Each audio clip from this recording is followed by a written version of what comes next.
Hello there, ladies and gentlemen, boys and girls, children of all ages. My name is DB333, and welcome back to Hearts of Iron 4, The New Order, Last Days of Europe, as the Greater German Reich. Maybe not so great. Now, in the last video, what can I say other than shit has gone very, very downhill. So we're going to try our best with our new military to push through the rebel states, and, our allies want in. Or are these guys gonna... Hello? Alright, I gotta call these guys in. That's probably a good idea.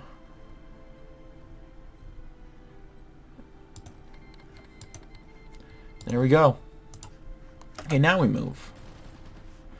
And already it's a good start already. Now, this hasn't been a really military-heavy campaign, in fact. Other than, like, minor little conflicts here and there. The biggest conflict... Oh, we already overrun some people? God damn. Let me check casualties and see. Sure as fuck looks like it. Damn. Damn, son. Where'd you get that? Yeah, we're getting they're calling the Dutchen... UK is called in Romania. UK is called in Denmark. The French state. Man. Everyone's uniting together against fascism. This is actually really nice.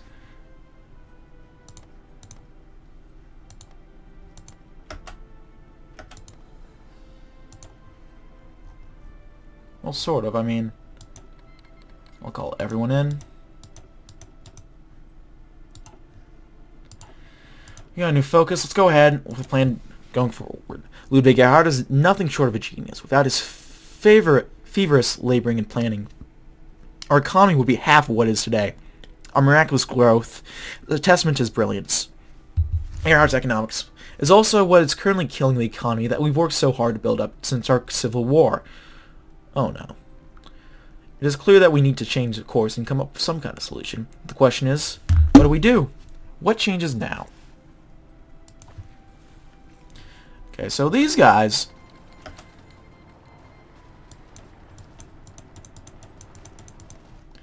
Yeah, we've got everyone in on this. Oh, not everyone. Old Wallace is still hanging in there.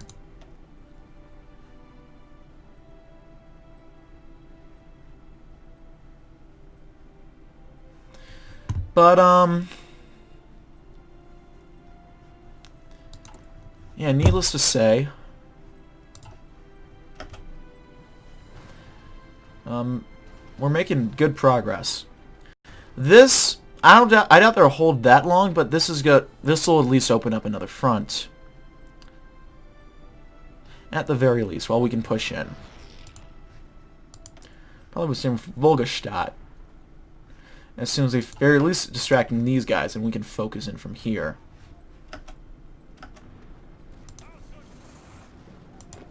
I'm moving and take these guys out. Looks like I can get a bit of an encirclement going, maybe, perhaps. So I'm guessing, yeah, the gang's still intervening. There's not much you can do in that case. Okay, so you got that pocket going. Go and take out these last bits of guys.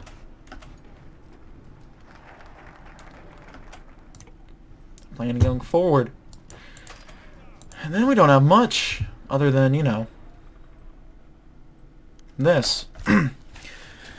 Cold water splashed Ludwig Erhard's face, and he breathed heavily for a moment. Wrongly applied it too much. Was he in some stupor, in some panic? Of course he wasn't, but why did he feel so nervous? Erhard looked at himself in the mirror. Things had changed developed far since the devastation of the war. With his genius, Germany pulled itself out of the rubble and sword once again. Then came all of his reforms, as dangerous as they were, as utterly maddening as it was to many. It worked. Too well, in fact. Nothing good can last forever. Germany's economy was strong, but built on glass links. It was a powerhouse, yet when the oil crisis had come to strike Germany, it bled like a stuffed pig, too weak to fend itself as it relied on its shared feed. Not only that, people were waking up to the fact that not all was well. They would demand change, and if there was anything Erhard hated, it was his efforts being undone. With a sigh, Erhard shut the lights to the bathroom and prepared to go to sleep. His mind was overfilled with thought, though he knew there was always more work to be done. He could have time to think it over tomorrow about something new for Germany, a plan that could revitalize it once and for all, and scrub the new issues that plague it, and a mind that could put it together. That's not. Yeah.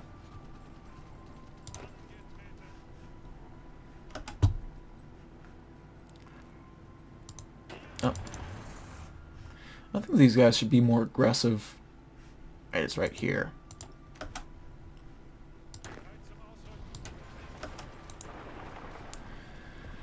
We're already doing pretty good. It's like they're throwing tissue paper at us. Like, not quite wet tissue paper, but still tissue paper. Like, they're not doing that well against us right now. How's Boris doing? He's not doing half bad, actually.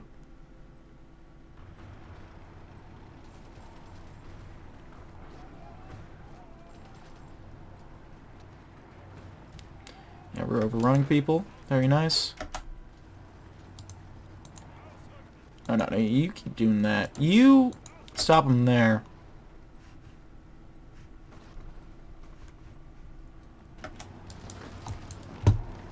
Yeah, you go there. I mean, your helicopter. Yeah, you're going fast as fuck. Holy shit.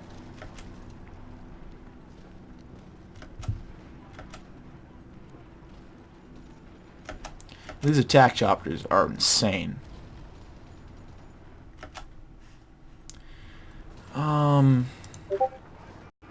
Who was messaging me?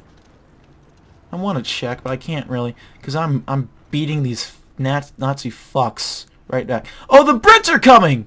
The British are coming! As an American, I never thought I'd say that as in a positive way, but here I am. Oh, the Shah of Iran is assassinated. Well, that's sad. Anywho.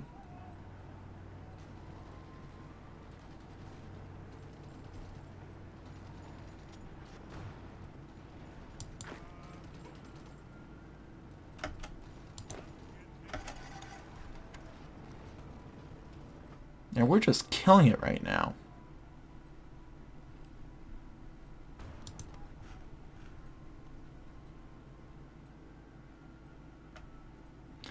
Is that... The Iranian Civil War is about to kick off any second. I swear, Boris, if you don't kick these guys back, I'll fucking go into the console right now and delete all their troops. I swear to fuck. I'll do it. I'll do it.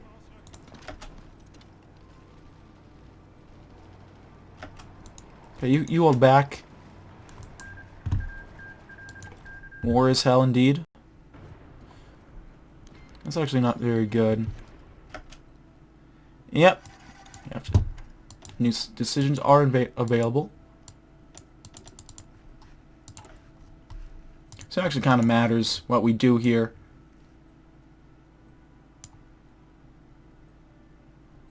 We can get some oils in Luxembourg. Fight systematic issues. Let's do that.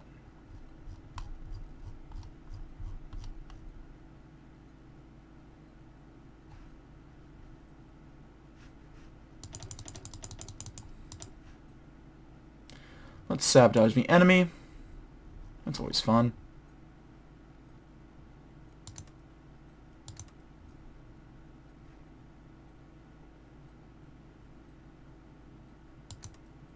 Let's do all that. That works. The Persian power keg explodes.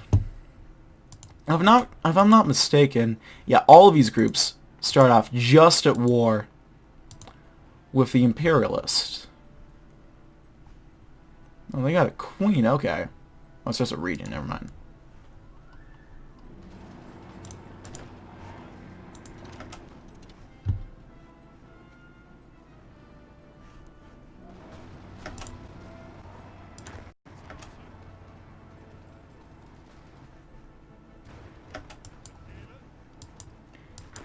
Okay, this is maybe going a bit too aggressive, like.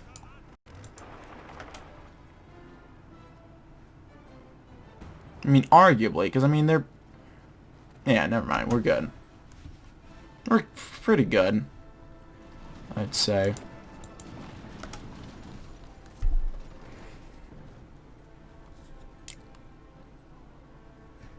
My thing is I just want it to be quicker. You hold out there. No, you don't do that. Don't do that. Maybe I should chill out on the aggressiveness. I think these guys can be afford to be a bit more aggressive, though.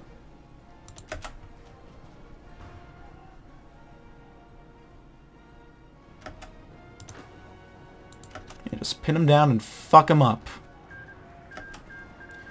Based. This also might be a really easy Russian... Because can these guys even get cores out here? They can't. They actually cannot get cores out there. So that means, as soon as they take their, like, Tomsk, Krasnoyarsk, Kansk, they're done. They are absolutely done. Like these guys are after we've encircled them. Hey Reddit, you want to rate my encirclement?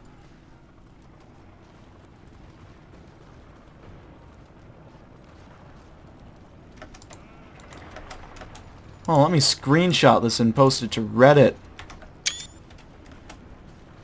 Where's my free internet karma?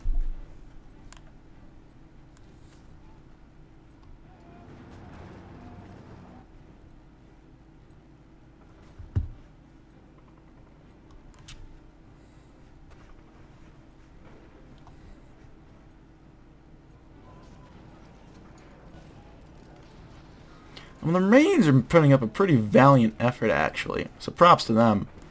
Plus, we're distracting them from more, northern fronts. Which really is what I'm concerned about, let's be real. Let's see.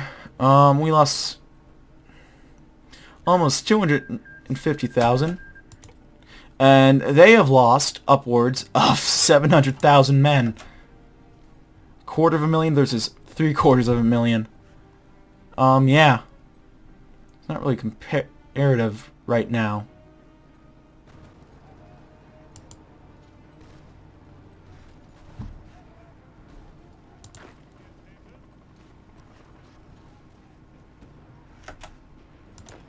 Well,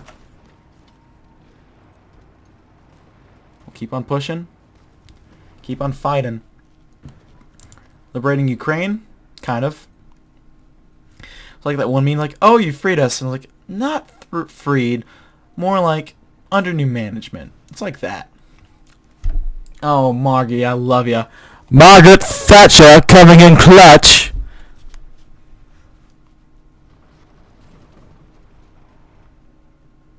God damn.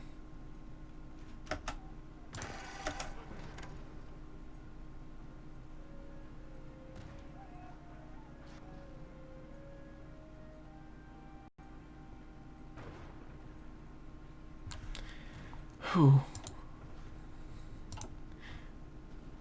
It might be time. Perhaps this is a bit ambitious. But what about helicopters driving into Moscow? Huh? Maybe not.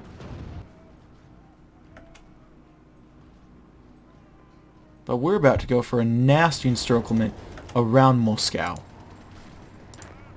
Like, goddamn. Like, we're already overrunning a ton of their troops anyway.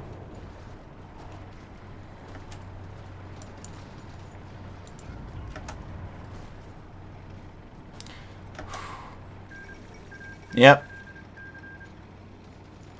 The Wehrmacht mutiny crushed. Field Marshal Ferdinand Schorner's Wehrmacht mutiny in the former Reich Commissariat Moscovian has been soundly defeated, according to both independent and Reich-based sources. Originally exiled to the Russian territory to protect the vast Wehrmacht reform project led by Field Marshal Henning von Tresckow and Heinz Speidel in Germany proper, Schorner undermined local authority under General Alexis von Rona, only to stage a coup when the slave revolt broke out. With Moscovian in ruins and the slaves still controlling swaths of Eastern Europe, the rogue field marshal's fate is all but assured to be an unceremonious death. As long as the slaves are still in revolt, however, there is no saying when stability will be fully returned to Europe. But, for now, bloody Ferdinand lies defeated. Unassigned divisions. What? Who? Okay, we'll go ahead. Do front lines here, I guess. I guess a front line here. Though I'm really hoping I don't need to. Yeah, okay. We got random divisions. But we got better research facilities now, too. We'll get back to the schools. Eventually. Field Marshal Schorner stared at the capsule in deathly silence. All was lost. The last bastion of hope for the Reich had fallen alongside his pathetic Moscovian army. Germany was now destined to collapse into a land of degeneracy and miscegenation. I don't know how you pronounce it. That's interracial marriage, in case you guys don't know. Where subhuman scum would hold mastery over the Aryan man. There were screams and gunshots outside the door. Schorner quickly slid the cyanide capsule in his mouth and bit down hard. Pain. Pain like he never felt before. White-hot flames danced within his mouth and throat, and acid was boiling in the pits of his stomach. He could barely breathe as the Wehrmacht troops dragged him out of the building and bundled him into an armored vehicle. And then the sickening realization dawned on him. He was still alive. Was the cyanide too weak? Too old? The guards were glaring at him and shouting amongst themselves, but their words blended into one painful drone. "Fuck the trial!" a commanding officer bellowed. "He's dying!" The man leant over Schorner with a sneer. "You're not getting out of it this easily." The car halted to stop. Schorner felt rough hands grab him under his shoulders and haul him from the vehicle, dragging his limp feet across the snow. He tried to speak, but only foam and bile spurted out. They threw him against a wall and cried out an order. Several rifles were pointed straight at him. Schorner staggered to his feet, still clutching his stomach. He couldn't even raise his hand in a spiteful salute. The gunshots shattered the eerie quiet of a small town. The Marshal of Moscovian dropped to the floor in a splatter of blood and foam, as dead on the outside as he had always been on the inside. There will be no trial for the monster in uniform.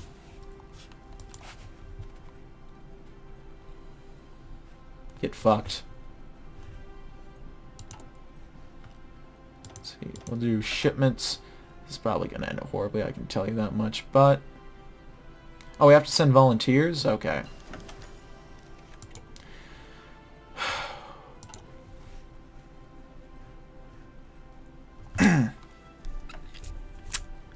The meeting room of the Reichskanzlei was stiff with emotions.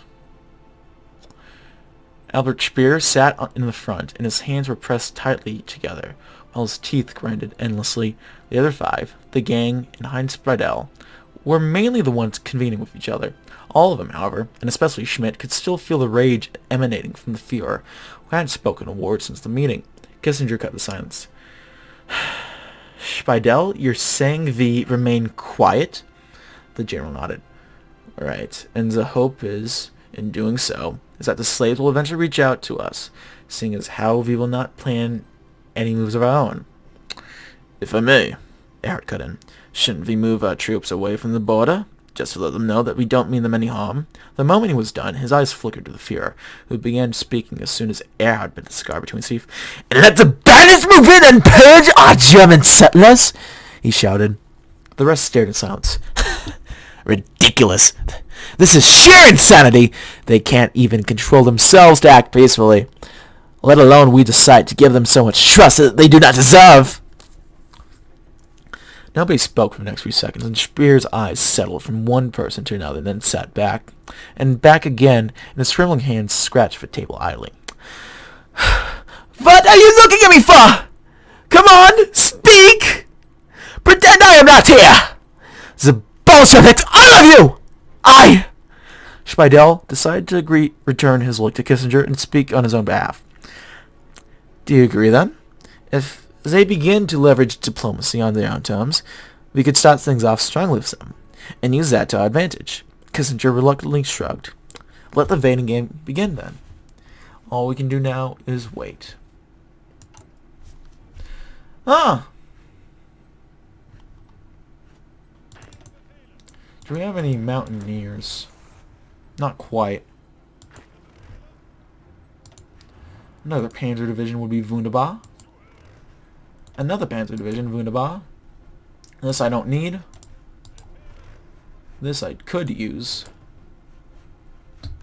What, we're one unit over now, I think? We'll get rid of, like, one of these military police divisions.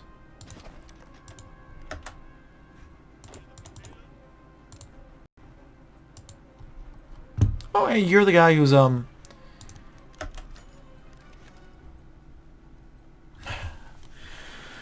Something had arrived in Helmut Schmidt's office in the Reich Kanzlei that day, and he read every line of it carefully. By the end, he was grasping the letter tightly, doubt coursing through his mind. Dear Helmut Schmidt, Minister of Foreign Affairs, this is really Brandt speaking. I am at the helm of your Reichsbanner Schwarz-Rot-Gold, naturally, but I come at you with an offer.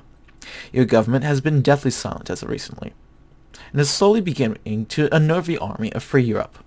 Some say that you are preparing for an attack, but I know better. Come, Helmut Schmidt. You have been the representative of Germany's more humane phase, have you not? I ask you to present this letter to Herr Speer freely. I suppose in the end it is his letter to read. Now, here's what I have to say. We shall hold a meeting in Warsaw, in the St. Alexander's Church. I pick it because it is a holy place, and no holy place should be a battlefield for violence. I will also ask you another, perhaps more important thing. As a show of peace, I ask you to come with only you and your diplomats. There is no need for guns to march between priest and cross. I am uncertain if you shall follow through with this, but if you do, I will remain ever grateful for the move. And my final statement will be this. To Herr Speer, to you, Helmut Schmidt, to Ludwig Erhard, to Kurt Georg Kissinger, to Henning von Treschow. I should congratulate you all for taking Germany so far. It was as dark as shadows before, and for a while I had feared for its existence. But my hope is strengthened, and I am joyous that the free, humane, and democratic Germany still lives.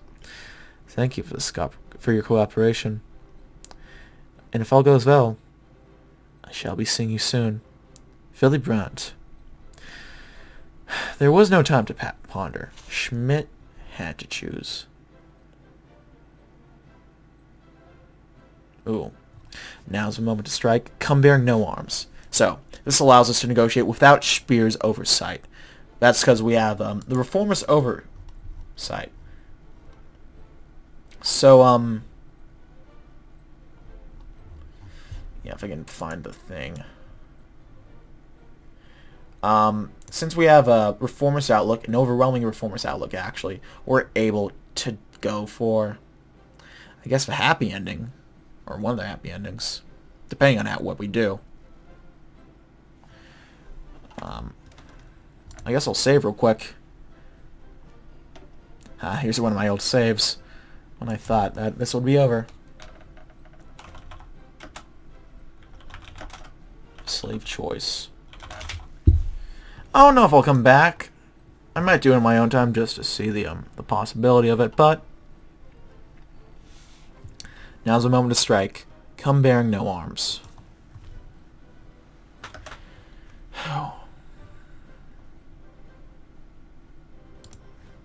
Islamic Republic. Oh, it's Khomeini. I know that guy.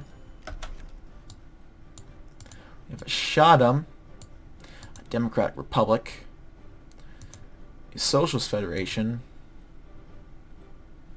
Islamic Republic, all against the Imperial State. Interesting stuff.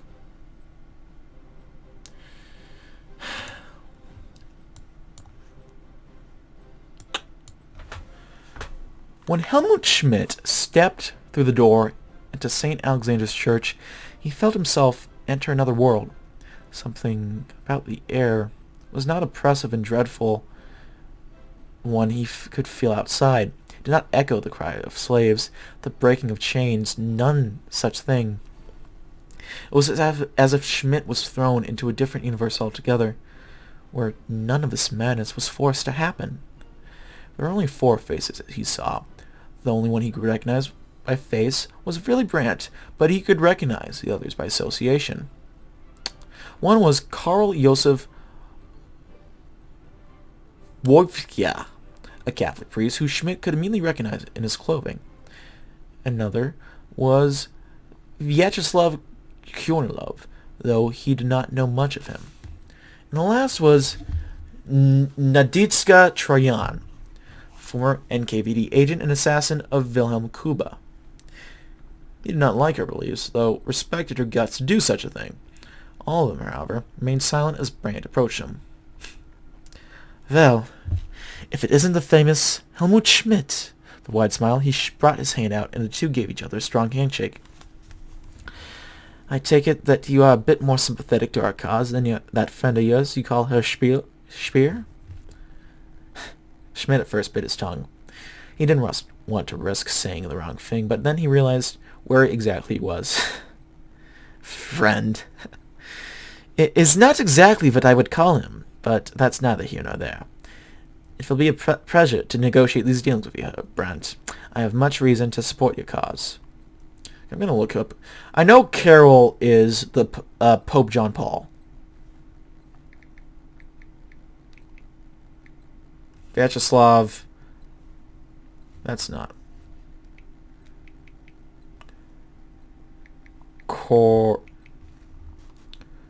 Konorvil, prominent Ukrainian dissident.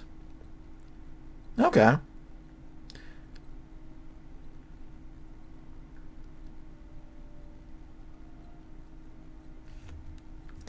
And then Nadiza Troyan. Soviet intelligence officer. Killed Wilhelm Kuba. Just general, like, typical who you think, like... Yeah, I get it. Brandt gave Schmidt a sharp look and a sly smile. To support implies that you have done nothing yet to aid the cause of Reichsbanner. With that, when he said that, Schmidt was filled with the need to take a step back out of anxiety, but instead let out an amused yet nervous chuckle. Right you are, Herr Brandt. Right you are. Got some more troops, actually. That we could kind of dismiss. You don't need all these guys. Alright,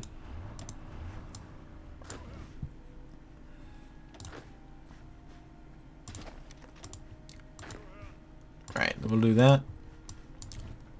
And rest will assign here. I think that's all. Now we wait. We really just have to wait at this point. Like a Frankfurt am Dnieper. On behalf, I better check my stability real quick. I'm gonna want to do a... Yeah, let's invest in some more stability. On behalf of the Reichsbanner Schwarzwald Gold, on behalf of the Army for Europe, of all slaves that are locked in their chains and forced to work to death in inhumane conditions, I demand for them to be let free at once, without hesitance, and with all the promised haste in the world. Helmut Schmidt nodded. You know, you are quite the bold one with your demands, Herr Brandt.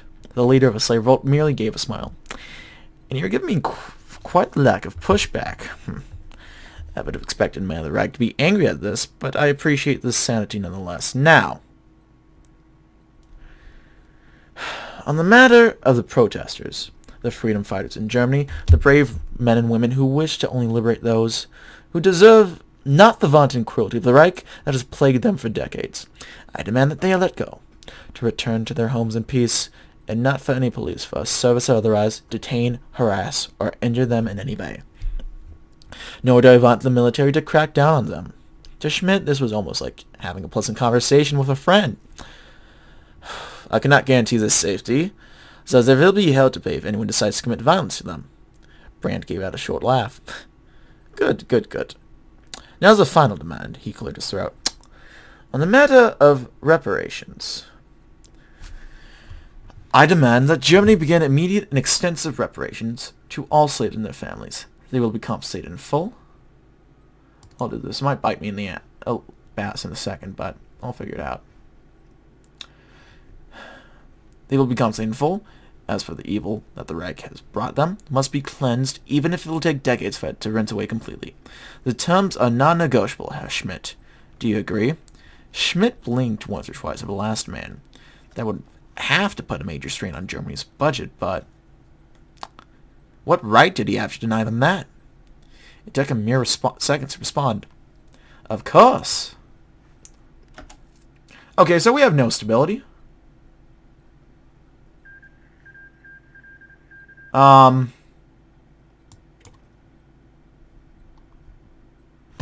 that's kind of not good. It was a foggy day in Stettin. While the slave quarters had seen some improvement over the years, in the end, they were the same as they always had been. A place of despair and suffering, where their lives were swallowed whole by the hungry wolf. Oh, I need to launch this campaign. That was Reich. The Mitzvah covered the large barracks. Yeah, our stability's gone. Oh, God. A little bit 5. A little bit PP. And then it's 20, so that's 25%. The Mitzvah covered large barracks. No one noticed a man nailing a large poster to the square in the center of the camp, where meals were given and punishments carried out. Then the fog lifted, and everyone saw, written in large letters and in several languages, was their freedom. Extract from the Law on Freedom, as approved by the Reichstag and published in the Reich Gesellblatt, 1700, 19 July 1971. To be entered into force by the day of publication. Section 1, Paragraph 1. No man is to be deprived of the basic rights granted by the law of Reich. Paragraph 2. No man may be subjected to limitation of his freedom without a judiciary act sentencing him thusly. Paragraph 3. No man may be subjected to forced labor without a judiciary act sentencing him thusly. Section 2, Paragraph 1. All men currently subjugated to the aforementioned measures without a judicial act sentencing him thusly is to be freed immediately. Paragraph 2. Economic reparations for the time spent in condition of unjust deprivation of basic rights, unjust detention, or unjust labor will be distributed according to a future law. In incredulity, surprise, fear, and finally, joy. Men, women, and children screamed in happiness in dozens of different tongues, and yet they could all understand each other, as only brothers can, for they had all been brothers in servitude, and now they would be so in happiness. They chanted, they laughed, they cried happy tears for the first time ever since they had passed that threshold in chains. It's over! Finally, it's all over! Freedom. Sweet, sweet freedom.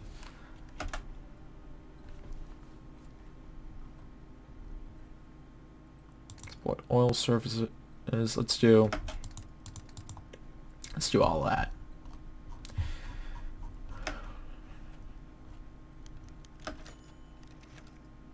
Oh, we're losing more stability. That's a good thing. We didn't have much to begin with. Willy Brandt had offered the opportunity for him and Schmidt to share a drink together.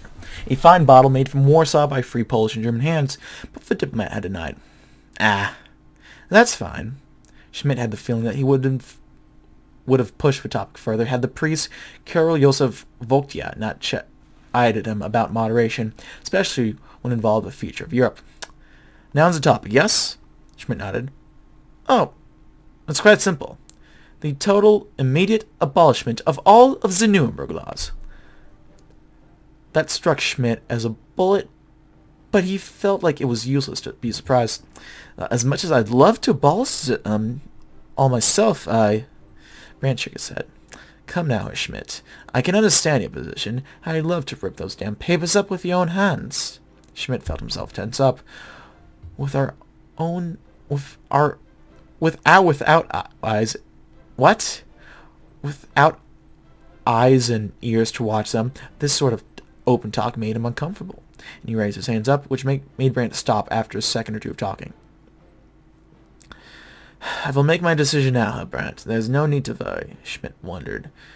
How was he the man that always talked like he was in control? No wonder he was leading an entire slave revolt. He had to respect the man, but he did more than Schmidt ever could while under Speer's thumb, but he was forced to discard those thoughts. The negotiations were at play, not his emotions. The Nuremberg laws will be dissolved immediately. More stab and pee-pee. Launch the campaign. Please, for the love of God, we need that stability. Litzmannstadt had been home to tens of thousands of Jews before the war, but only 1,000 remained now. As Seneca once said, behind the heavy gate of the walled ghetto, they didn't live so much as they merely existed. No child played in the abandoned school, as the rabbi, an old man who'd seen so much pain and suffering that God would have needed to build a new paradise just for him, once said, would be so evil to let a child be born only to suffer. Therefore, it was with a heart as heavy as the gates of a ghetto that the rabbi listened to the unmistakable creaking sound. But when he looked outside, no one was there. In the place of the Germans was a poster. His heart filled with fear. Was it the order of their extermination? But he steeled himself and read. Extract from the Ra on racial equality is published on the Reich 1700, 26 July 1971, to be entered into force on the day of its publication. Extract from the law on racial... I already read that. Section 1, paragraph 1, sections 1, 2, and 3 of Citizen Law, and sections 1 to 7 of Law for Protection of German Blood and German Honor, as promulgated and published in the Reich Part 1, 16th December 1936, and entered into force the day 1st of January 1936, are hereby abrogated. Paragraph 2, mention of race in any law, regulation, or administrative directive within the Reich is to be replaced by ethnicity. Section 2, paragraph 1, no man may be subjected to discrimination on any punishment or labor for the sole fact of his belonging to any ethnicity. Paragraph 2, economic reparation for subjugation to any of the treatments mentioned in the above paragraph will be distributed according to a future law. For a minute, the old rabbi looked at the paper in disbelief. The first tears descended in the channels that so many years of silent crying had dug into his cheeks.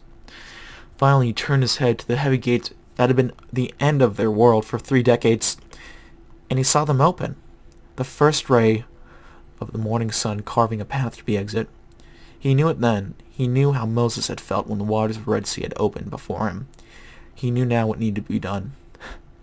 Brothers, Egypt is behind us. Our promise awaits. Let's do some stability. We'll invest some more.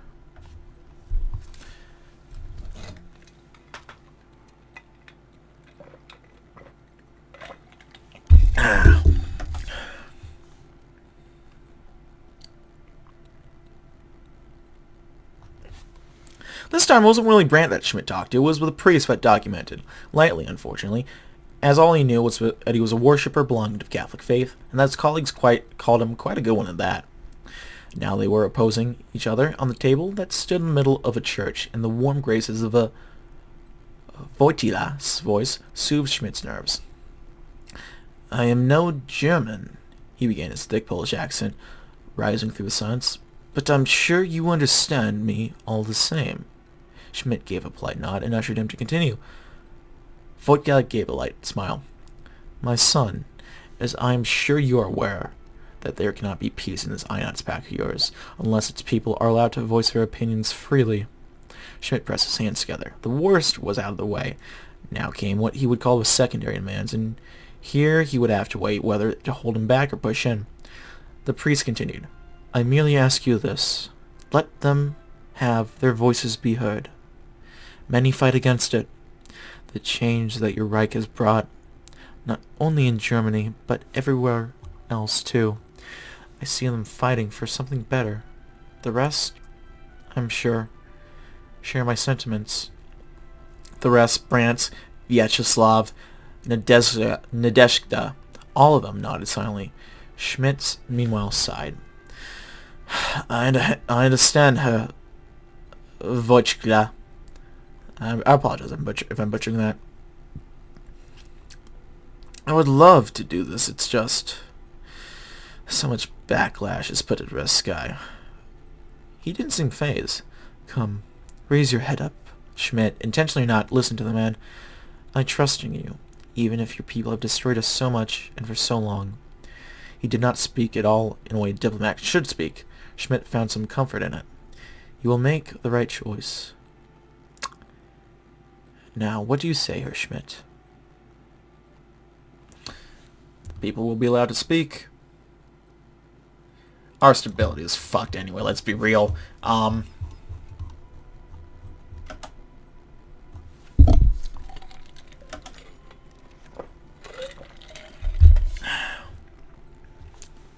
the top floor of St. Alexander's Church, Schmidt could see all the people passing about. So many of them armed with weapons that dated back to the Second World War, and thought he could spot a few that carried guns that were likely stolen from armies or taken from the hands of local guards.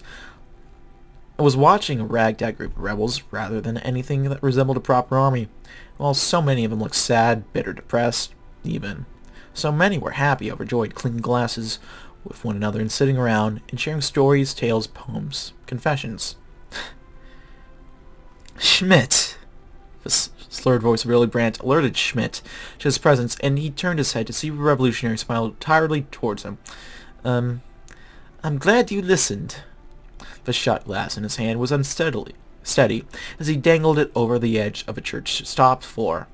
Then Brandt turned from looking at Schmidt to looking at the city. I was worried, frankly, that, well, no need to bring your spirits down. You want a drink, Schmidt? It is some lack of hair, but neither man seemed to mind. Sorry, Herr Brandt, not much of a drink. I'm also a diplomat, and diplomats should probably lay off the alcohol, he said, pointedly giving a half-serious glare towards Brandt, who was looking at him with a smile that cracked into a grin after a few seconds. Schmidt himself eventually gave a smirk. Quit staring at me like that, Schmidt, it's... Stop! Schmidt could feel his own lips quivering, and perhaps to save face or just to listen to Brandt's commands, he turned away before he succumbed to Brandt's finding it funny. You know, Schmidt, you still might be a Nazi in the eyes of people, but to me, you're a better man than anyone in Germany's high castle.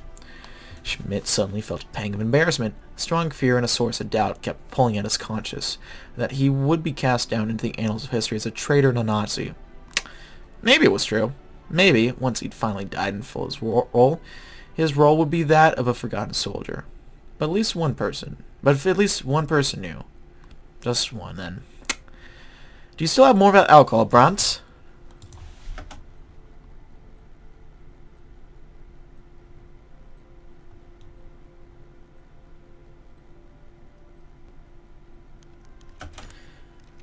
We the folk. Gunther smiled, looking at the oceanic crowd in front of him. It was incredible how just a few months ago he had feared the Yorpo that now was watching the rally. Impotence cleared in the commanding officer's eyes. Now they could finally let the world know of what they thought. Here now, brothers and sisters, he began. This is the result of our efforts, our greatest reward. He took a small paper and read out loud, Law on Freedom and Manifestation, as approved by the Reichstag and published into the Reichsgesetzblatt, 600, 2 August 1971, to be entered into force on the date of its publication. Paragraph 1 and only Section 1, Manifestations of Human Thought is free. The crowd erupted in cheers, chanting and hugging each other.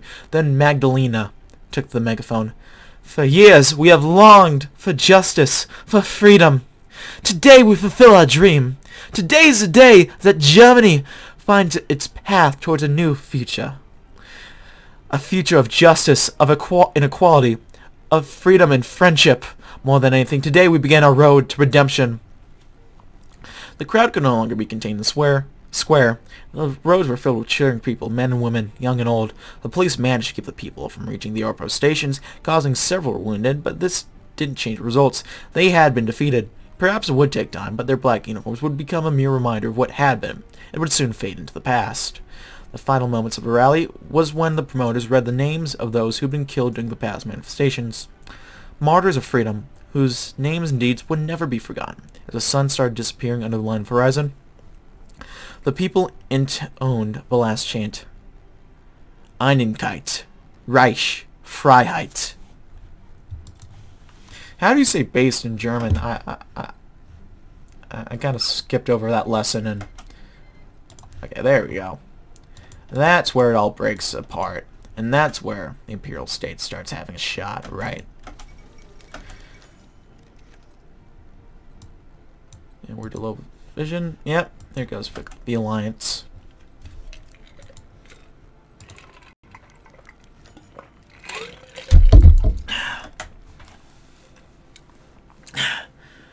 Nadeska Troyan was an intimidating figure to look at.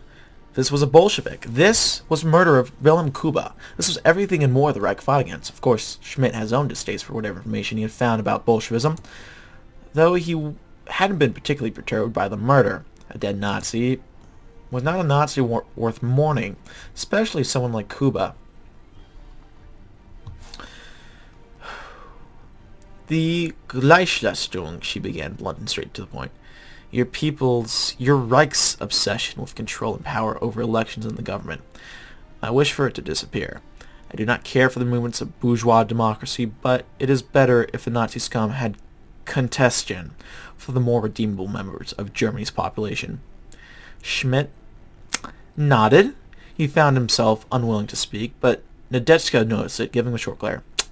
Speak your mind. You're here for it, after all, the Minister of Foreign Affairs. His reservations, and while her words didn't necessarily help him, it pushed him along with he spoke. I agree on the part of the Reich that we can use more parties besides the Nazi party. If we allow more parties of whichever ideology they choose to be, this may bring great anger to the more conservative members of the government. I could, however, convince them to open up the Nazi party itself to accept members that aren't only National Socialists that the Detska side. Ridiculous. Schmidt stopped up. This token effort of democratization, do you really believe it will be enough to save your broken system? What Brandt told me, I figured you would push harder. Her eyes narrowed toward Schmidt, and he felt the air tense. Oh, fuck off.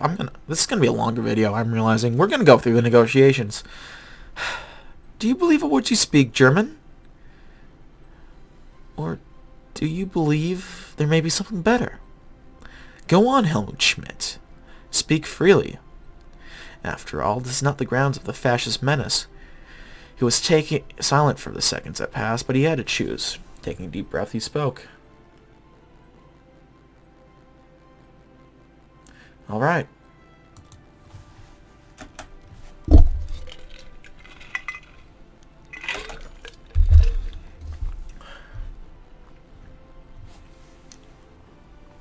The cracking of a gramophone was the only thing that brought life to the half-ruined building near the heart of Moscow. Whatever else there was, the weeping woman or the footstep of German soldiers.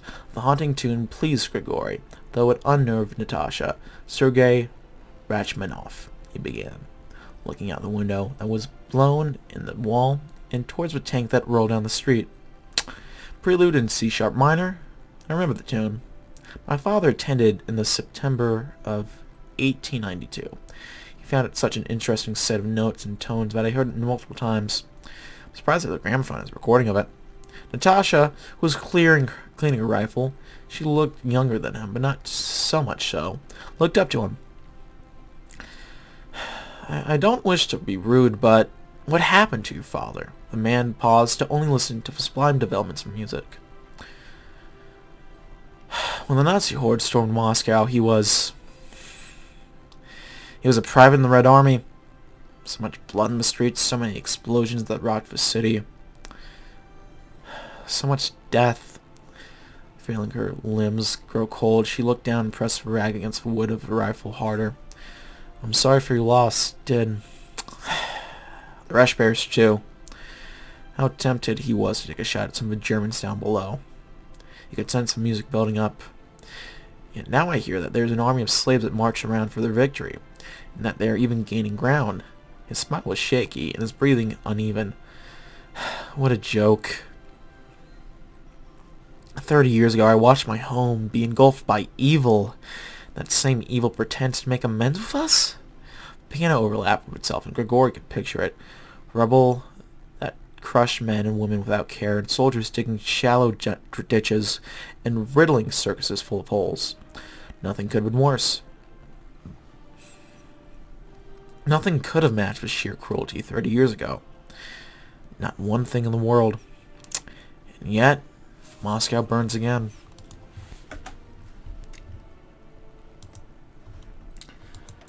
Huh.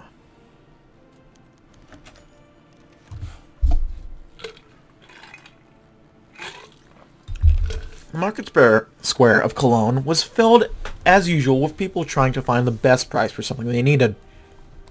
This time, however, it was something different. In front of the entrance of the cathedral, a tall frame held a large poster, while the text was in neutral legalese. No one could ignore the meaning.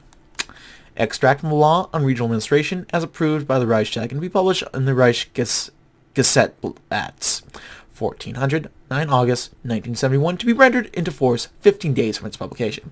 Section 1, Paragraph 1, the offices of Gauleiter and Reichsleiter are rendered elective. Paragraph 2, elections will be held within 1 year of the entrance into force of the present law. Paragraph 3, independent political organizations at Gau and Reichsgau level are free. Section 2, Paragraph 1, in order to participate in the election, the organization under Section 1, Paragraph 2, must present their candidacy 6 months prior to the election day. In order to be elected to the office, the candidate must be a citizen of the Reich, of proven morality, and without any criminal record. Surprise soon led to excitement, and all began talking about a new event. Who would be elected? Would it be from the Nazi Party, a liberal, or a socialist?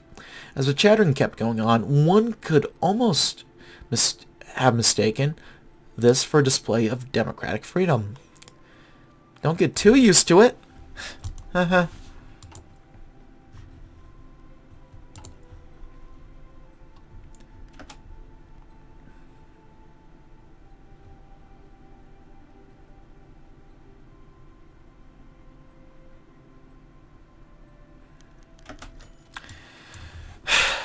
Now, Vyacheslav Kornilov began by bringing out the map of Europe he apparently had with him and laying it out in front of the table. He pointed to and circled around Ukraine with his favor. Mr. Schmidt, he began, tapping on the capital of Kiev, which was scribbled over and had the word Kiev written on it. It's basically the exact same word, just spelled different. All this talk about slavery and laws and such is great, but there's something I wanted to bring up. My dear home of Ukraine, you see. I've always felt like it's had so much potential. Schmidt raised an eyebrow. It was certainly talkative. I could imagine it. The democratic principle. The Reich, however, well, they've chosen not to allow any of it. Even after massacring my people, they haven't given us any gift. Not even a token one. Schmidt's stomach sucked. General Plan Ost was a specter that would haunt Europe forever, wouldn't it? Am I to assume this is talking about allowing democratization of members of the United Pact? Vladislav nodded enthusiastically. You're quick on your feet, Mr. Schmidt. That's exactly what it's about. A healthy nation holds elections and elects people who know what they're doing, whether they're doing it and how. I want that, the liberalization, to be applied in full force across Europe and in its countries that Germany keeps putting under its heel. What about it, Mr. Schmidt? Is that a deal? Well, Schmidt rubbed the back of his neck. The action would cause uproar back home. As tense as the situation is right now, I'm uncertain if we can afford it. The political capital needed to be extended in order to allow free elections in the United Pact, notwithstanding the conditions of Germany itself. Vyacheslav waved his hands dismissively. Nonsense! That's nonsense! They will come around to see what's best for everyone. The big men in Germania, sorry. Not a problem. But Berlin? Germania. Anyway, they might be a bit stuffy, but come on. We've gotten this far. We can go all the way. What do you say, Mr. Schmidt? The German sighed. Weighing risk and reward, he spoke. Let's give it a shot.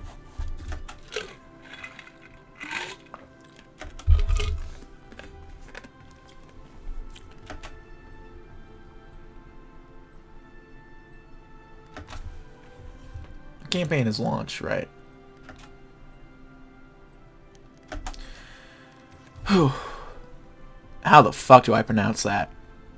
That is not a letter. That is not a letter. And what? Her name? His name? Her. Okay. What? Ausra's sleep was deep. Peaceful. Comfortable even. The bed was a little makeshift, sure, since it was built hastily in order to accommodate all the new recruits, but it was better than sleeping on the concrete floor. It would have been a full 8 hours, too, had some troublemakers not decided to come through the barracks and start making noise. Groggily rolling around to her back.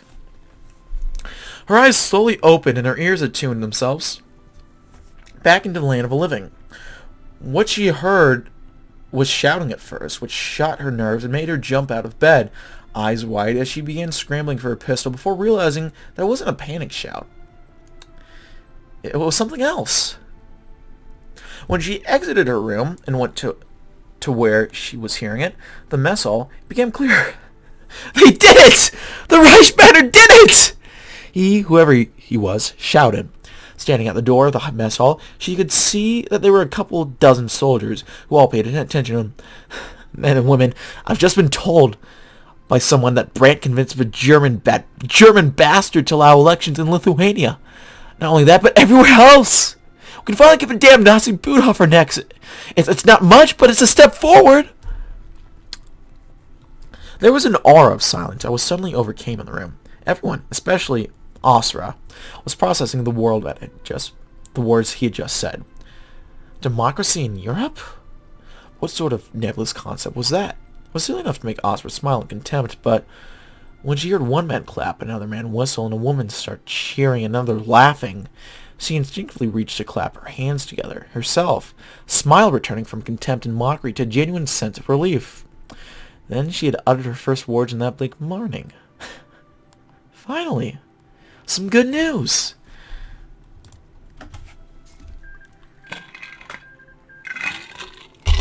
And onwards grand river anarchy. Few people would have expected Russia to ever be truly united again, let alone under a democratic regime. Yet this is exactly what has happened. For the first time in its history, Russia is not only just united, but united under a democratically elected government. Boris Yeltsin's vision of a freer, safer Russia, free from warlordism and extremism, has become a reality. For the first time in many decades, Russians everywhere have hope for the future. Who would have ever imagined a democratic Russia? A man must live like a great, brilliant flame and burn as brightly as he can. In the end, he burns out. But this is far better than a mean little flame. Boris Yeltsin. Oh,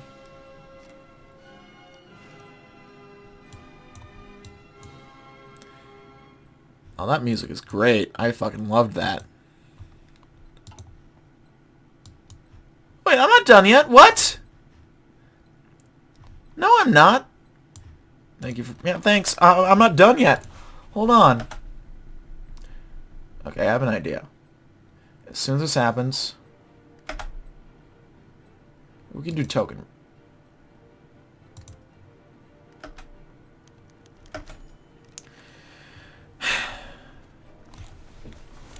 Herr Schmidt. The two men sat next to each other during the car ride out of Warsaw. Neither of them spoke to each other much. It was only an hour in, when they knew that they were reaching their parting destinations, when Brandt spoke up. He caught Schmidt off guard, as he himself was deep within the confines of his own thoughts. So as he stirred himself to attention and turned to face the man, he was already continuing. I suppose I should let you know. Not that it is wise of me to do so, but, well, I've already started, haven't I? Schmidt leaned against the tinted windows, waiting. Brandt looked to have traces of nervousness rise in his throat. Both men were surprised, Schmidt more so.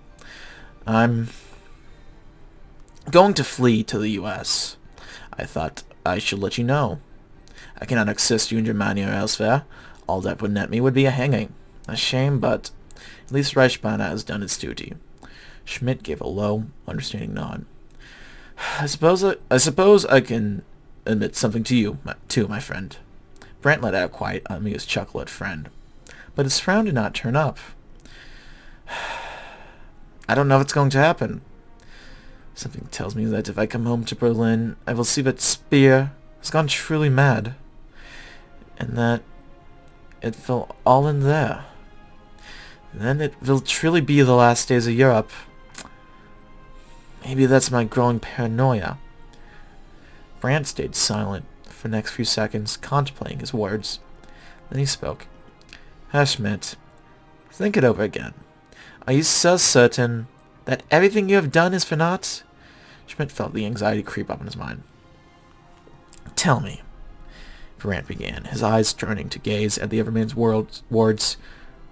Owen. And he looked at Schmidt with an utmost sense of clarity. I want your answer to be the most honest it can be. Not just with me, but also with yourself. What do you feel? Helmut Schmidt caught the initial wave of impulsiveness in his head throat, throwing all but one emotion into the back of his head. He then spoke. For the first time in my life, I'm truly hopeful.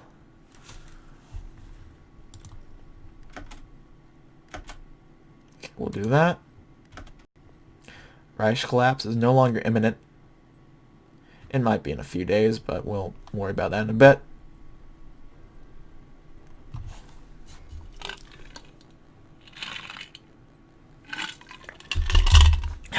Well, this is going great. Breaking through the tunnel. Schmidt recently arrived back in Germania, and the return to the Reichskanzlei only filled him with dread. He did not know what to expect when he walked through that main door into the building. Many thoughts popped into his head. Most of them were a mixture between unpleasant and gruesome, leaning towards the latter. But Schmidt couldn't worry himself forever. He had to continue. So when Schmidt entered the Reichskanzlei and stepped into the long glossy hallway, the lights from the pattern above shone down into the room and illuminated none other than Albert Speer. Next to him were what he immediately recognized as members of the Ordnungspolizei.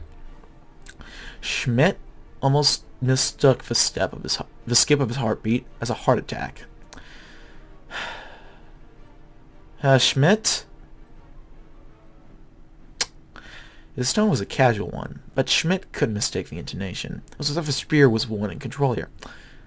I'm ordering your immediate arrest. I suggest you do not flee. He was pressed into going on the back foot, to turn and run. No, things were different now. It was no longer the Führer who had his strings attached everywhere he went. The situation had changed. Helmut Schmidt shook his head. Heads? What? And the Ordnungspolizei stopped moving towards him, standing halfway between Speer and Schmidt. I'm afraid not, my Führer. He could already see the hatred begin to burn brighter in his eyes, and now his hands began trembling. There will be no arrest. You should be aware that there is absolutely no reason why this order should be carried out. Do you have a reason, my Führer?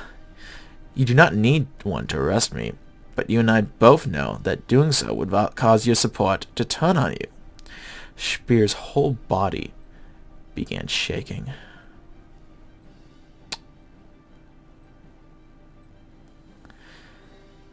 Schmidt. For all these years, with an unsteady hand, Schmidt reached into the coat he was wearing, and Schmidt's eyes widened. I made sure to empty out the Reichskanzlei today.